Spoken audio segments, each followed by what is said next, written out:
Olá, meus filhos, sejam bem-vindos ao nosso programa Cor Uno, Um Só Coração. Meditaremos hoje o Evangelho tirado do livro de São Lucas, lá no capítulo 10, do versículo 38 ao versículo 42, que é o Evangelho do dia.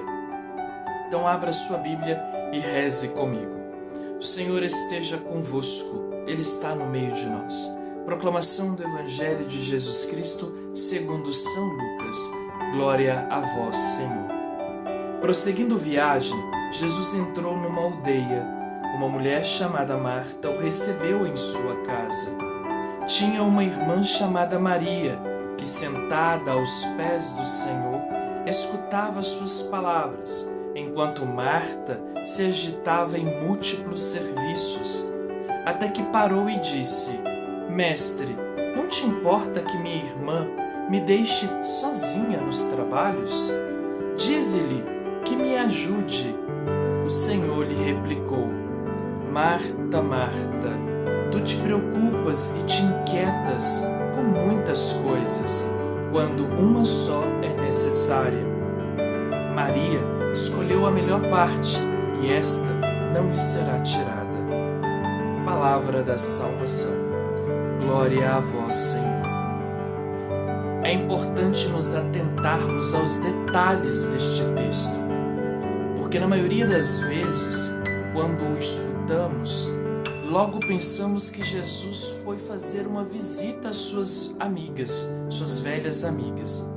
Mas na verdade, não é este o contexto central da passagem bíblica. Precisamos nos lembrar que a partir do capítulo 9, Jesus, no Evangelho de Lucas, já está se direcionando a Jerusalém. Não para uma peregrinação, mas ele está indo para a consumação de toda a sua pregação. Ele está caminhando para o período, aquilo que nós vamos chamar de paixão, morte e ressurreição. Então, quando ele está a caminho de Jerusalém, ele para um instante na casa de suas amigas. E como sabemos disso? No versículo 38 do capítulo 10, que é o que nós lemos no início do Evangelho de hoje. Prosseguindo viagem, Jesus entrou numa aldeia. Ele estava a caminho, ele estava prosseguindo a viagem a caminho de Jerusalém. E no meio do caminho ele para fazer uma visita a estas amigas, Marta e Maria. É importante também percebermos que visitar duas mulheres não é algo aleatório, porque Jesus não faz nada de forma aleatória. Quando ele para visitar duas mulheres, já é uma mensagem que ele está nos deixando.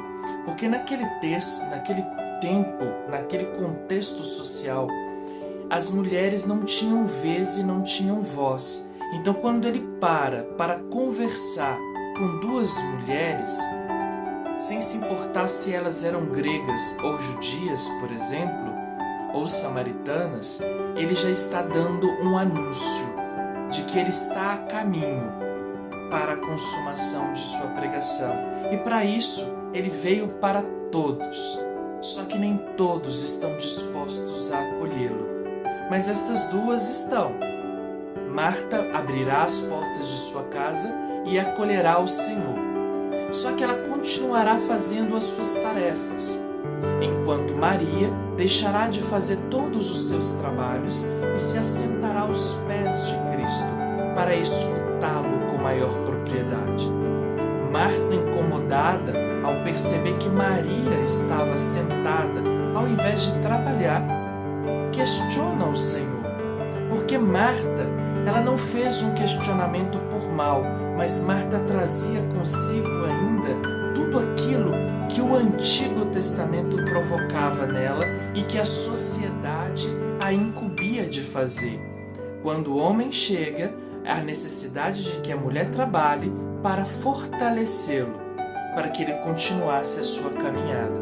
Marta está simplesmente fazendo aquilo que ela aprendeu a fazer, enquanto Maria, de ter um contato íntimo com Jesus, ela já percebeu que era o momento de sentar e escutar. Não significa que Marta trabalhando em muitos afazeres dentro de casa, não escutava as pregações do mestre. Pelo contrário, ela escutava. Mas o que a incomodava era o fato de que Maria não estava trabalhando.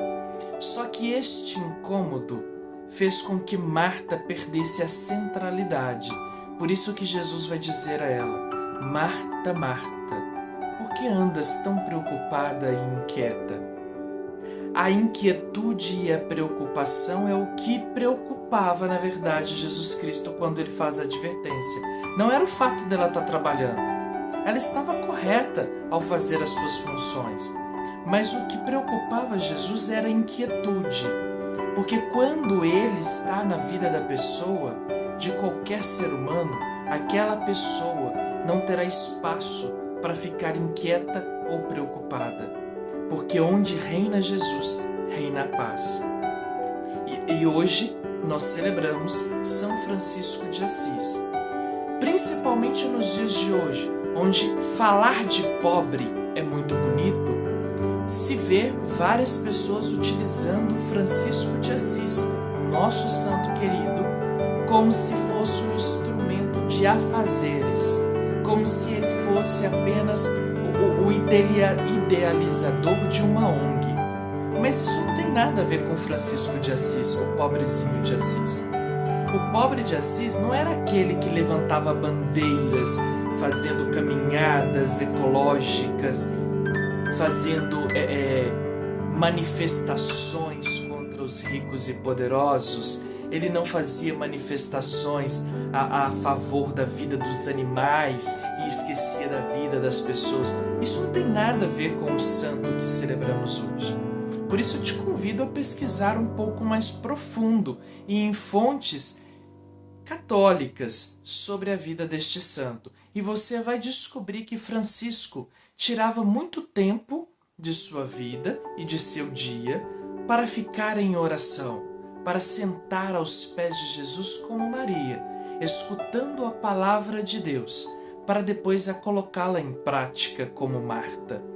É necessário fazermos um pouquinho das duas coisas, escutar a voz de Cristo, o que Cristo deseja de cada um de nós, e depois devemos colocá-la em prática, não obrigando o outro a fazer, mas fazendo por si. Francisco não obrigou ninguém a se tornar franciscano. Francisco não obrigou ninguém a cuidar das plantas e dos animais. Ele simplesmente se recolheu e ele próprio começou a fazer. E as pessoas foram aprendendo com o exemplo dele e com a vida de oração dele. Hoje temos muitas pessoas que querem obrigar umas às outras a fazer aquilo que elas próprias não conseguem fazer, porque elas não conseguiram ter um tempo de oração para escutar o que Deus tem a falar para cada uma delas. Que possamos fazer a diferença no dia de hoje, aprendendo com São Francisco de Assis, que primeiro, antes de fazer qualquer coisa, é necessário sentar nos pés de Jesus Cristo e escutar o que Ele tem a nos dizer. E só depois partiremos para a prática, mas sem impor aos outros aquilo que Cristo pediu a cada um de nós. Os outros serão movidos não pelas imposições, mas pelos nossos exemplos. Louvado seja nosso Senhor Jesus Cristo. Para sempre Ele seja louvado. Que Deus abençoe o seu dia.